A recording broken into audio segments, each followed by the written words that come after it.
Welcome back to our program. Yann Gillet is my guest here on WeConnect today. Now, he's the general manager of the Park Hyatt here in Chennai City. I was talking to him about what luxury means and what is this experience that he was referring to before we went for that break. In fact, what is it all about when you talk about this word experience? Is it in fact just a big word? It is the big word, but this is the name of the game, in our industry today. Yes. I mean, you come and you select your property because you're looking for a certain experience. Whether you are looking for a place which is extremely lavish, or you are discerning travelers, and you will select the property based on your preference. In our world today, where you've got access to all the commodities in your office, TV, internet.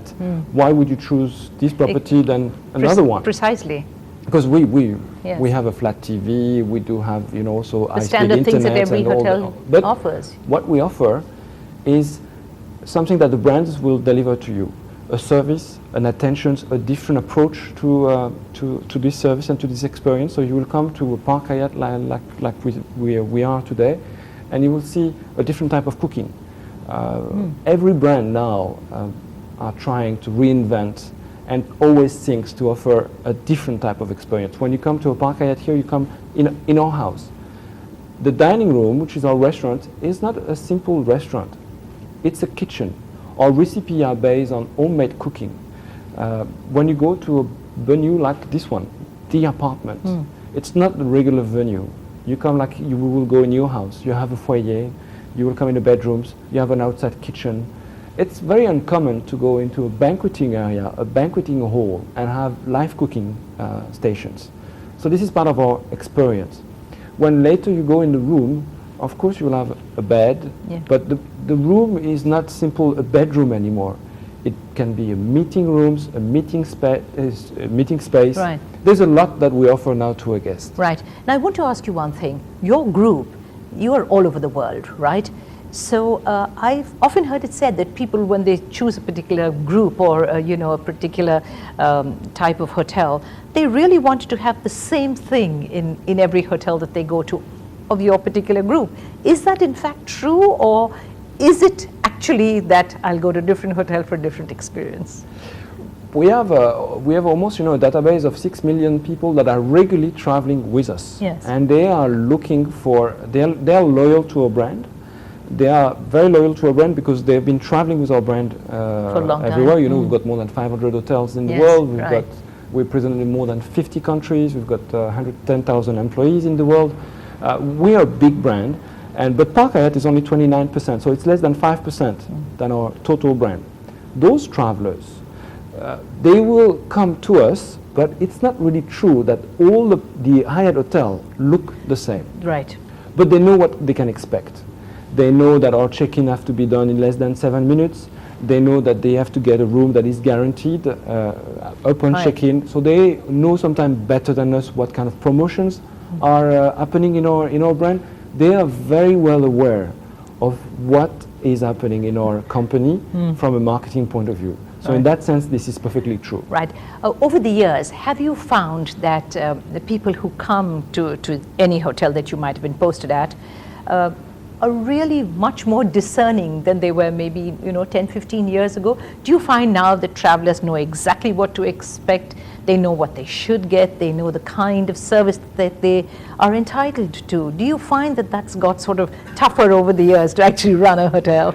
I mean, I personally feel that it's becoming extremely tougher now. When I started in this industry at that time, the option for a guest that was not happy was limited. If you were happy, you ask for the general manager, and I want to talk to the manager. You scream at him, yes. Or other, you say, I would like to see him now, right now. I want to see him now. But you could always be very happy and say, I want to compliment you for the service of this hotel. Of course, indeed. This is second to none. This is That's outstanding. Right.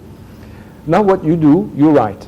Usually you got access email. to the customer services, or you will receive an email in less than 24 hours that will ask you how you stay, and the guests are very well aware of that.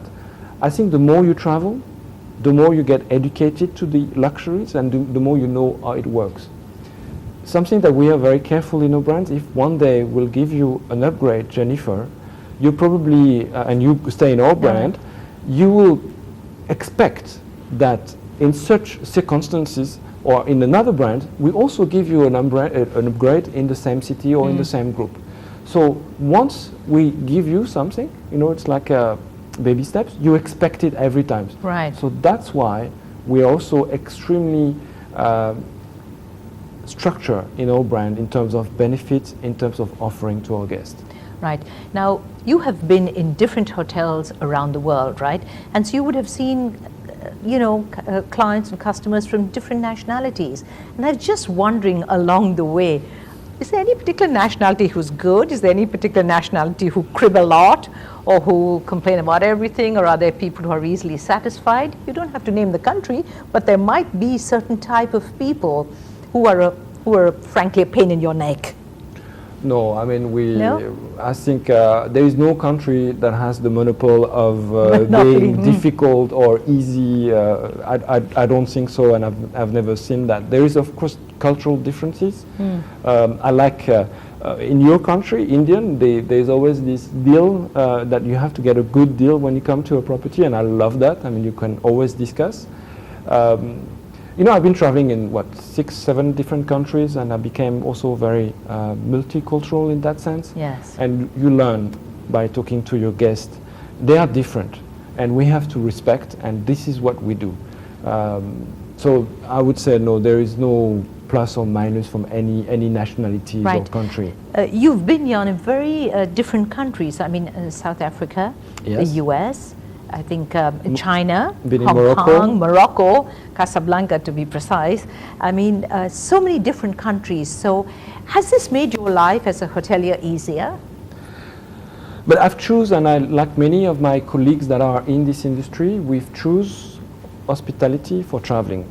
This is something, I'm almost born in an hotel. I've always traveled when I was young, and you know, when you come into a property, a 5-star, and you're a kid, you look at it and say, this is amazing. And I always dreamt to work for an hotel. This is always what I wanted to be. But having said that, you started to study law. You studied law for a couple of years. Then, Yes. so how did you get pushed into that?